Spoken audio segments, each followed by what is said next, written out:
Саламатсыздарбы, урматтуу агайдилер жана ардактуу коноктор. Эбесе илгери өткөн заманда аттуу жомокко аттуу конкурсуна кош келиңиздер.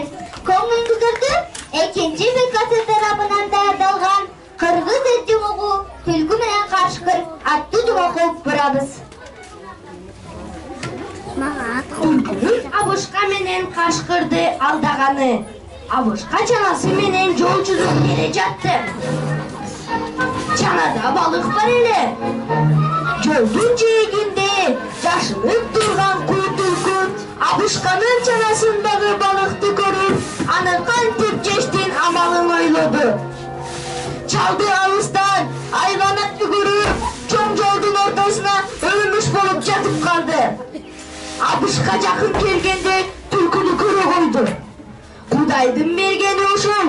Өлүп калган түлкүгө туш келгенимди карачы. Кепедин ичигине жака керек эле. Рас болду. Абири бар адамга ажалдуу кийик жолугат деген ушул. Деп түлкүнү чанага салып, илгери карай түлкү жөнжөтөбү ишке бат эле киришти. Балыктарды биринен чубатып түшүрө берди. Аны бүтөр замат өзү да ылып түшүп калды. Абышка түлкүнүн билишин кайдан байкасын? Атын ырдандатып, айдап үйүнө жетип, кемпир! О, кемпир! Ичигиңе жака табылды. Болгондо да кырк көзөл түлкү деп кыйкырды. Кемпир шашкалактап эшикке чыкты. Экөөлөп чананы караса, түлкү турган балыгы да жок. Түлкүнүн кап өлгөнүн ошондо билип, абышка оозун ачып туруп калды. Ал эми түлкү болсо түшүргөн балыктарын бир жерге жыйнап, жайбаракат жеп отурган. Аңгыча ач кашкыр жетип келип, көзүн жалдыратып, шилекейин агызып, "Түлкүбай, Түлкү аке, балыгыңдан беришсем курсагым абдан ачты" деп жалынды. Өзүң кармап албайсыңбы? Байымай эле суранып жүрөсүң. Суугу балыкты кармаганды да билбейсиңби? Деди түлкү кабак түлкү.